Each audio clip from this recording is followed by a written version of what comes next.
I'm what you could call a collector of bootleg Pokemon games. Pokemon Diamond and Jade, Chaos Black, etc. It's amazing the frequency with which you can find them at pawn shops, Goodwill, flea markets, and such.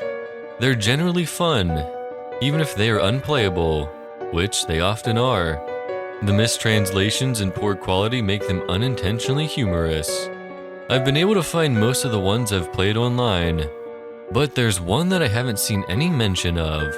I bought it at a flea market about 5 years ago. Here's a picture of the cartridge, in case anyone recognizes it. Unfortunately, when I moved 2 years ago, I lost the game, so I can't provide you with screen caps. Sorry. The game started with the familiar Nidorino and Gengar intro of Red and Blue version. However, the press start screen had been altered. Red was there, but the Pokemon did not cycle through. It also said Black version under the Pokemon logo. Upon selecting New Game, the game started the Professor Oak speech, and it quickly became evident that the game was essentially Pokemon Red version. After selecting your starter, if you looked at your Pokemon, you had, in addition to Bulbasaur, Charmander, or Squirtle, another Pokemon, Ghost. The Pokemon was level 1. It had the sprite of the ghosts that are encountered in Lavender Tower before obtaining the Sylph Scope. It had one attack, Curse. I know that there is a real move named Curse, but the attack did not exist in Generation 1, so it appears it was hacked in. Defending Pokemon were unable to attack Ghost. It would only say that they were too scared to move. When the move Curse was used in battle, the screen would cut to black. The cry of the defending Pokemon would be heard, but it was distorted, played at a much lower pitch than normal. The battle screen would then reappear, and the defending Pokemon would be gone. If used in a battle against a trainer, when the Pokeballs representing their Pokemon would appear in the corner, they would have one fewer Pokeball. The implication was that the Pokemon died. What's even stranger is that after defeating a trainer and seeing Red receive $200 for winning, the battle commands would appear again.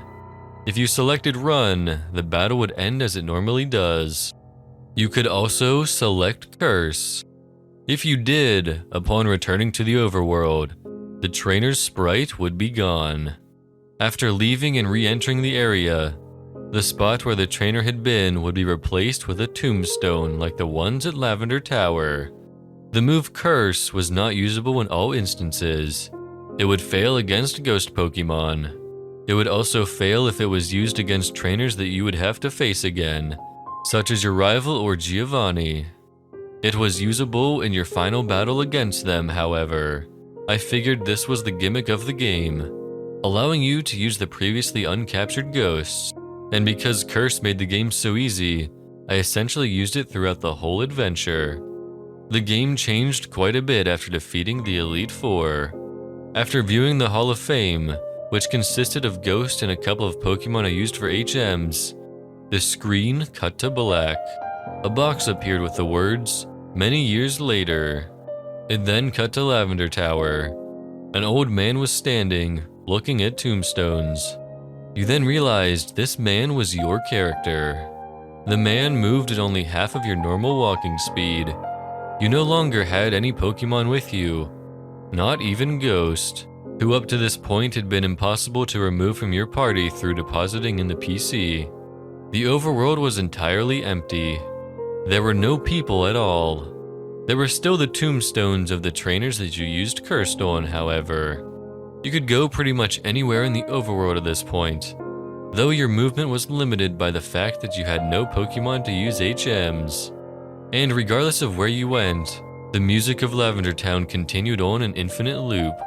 After wandering for a while, I found that if you go through Diglett's cave, one of the cuttable bushes that normally blocks the path on the other side is no longer there, allowing you to advance and return to Pallet Town.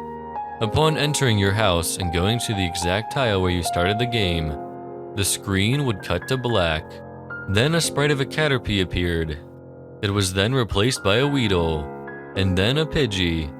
I soon realized, as the Pokemon progressed from Rattata to Blastoise, that these were all of the Pokemon that I had used Curse on.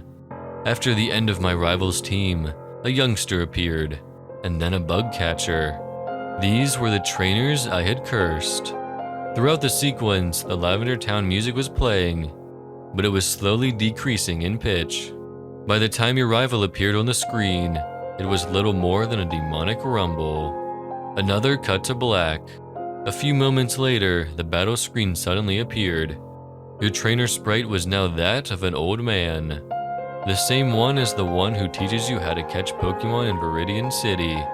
Ghost appeared on the other side, along with the words, "Ghost wants to fight."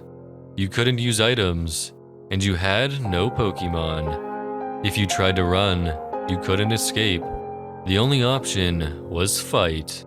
Using fight would immediately cause you to use struggle, which didn't affect Ghost, but did chip off a bit of your own HP. When it was Ghost's turn to attack, it would simply say ... Eventually, when your HP reached a critical point, Ghost would finally use Curse. The screen cut to black a final time. Regardless of the buttons you pressed, you were permanently stuck in this black screen. At this point, the only thing you could do was turn the Game Boy off. When you played again, New Game was the only option. The game had erased the file. I played through this hacked game many times, and every time the game ended with this sequence. Several times I didn't use Ghost at all, though he was impossible to remove from the party. In these cases, it did not show any Pokemon or trainers, and simply cut to the climactic battle with Ghost. I'm not sure what the motives were behind the creator of this hack. It wasn't widely distributed, so it was presumably not for monetary gain. It was very well done for a bootleg. It seems he was trying to convey a message, though it seems I'm the sole receiver of this message. I'm not entirely sure what it was. The inevitability of death? The pointlessness of it? Perhaps he was simply trying to morbidly inject death and darkness into a children's game. Regardless, this children's game has made me think, and it has made me cry.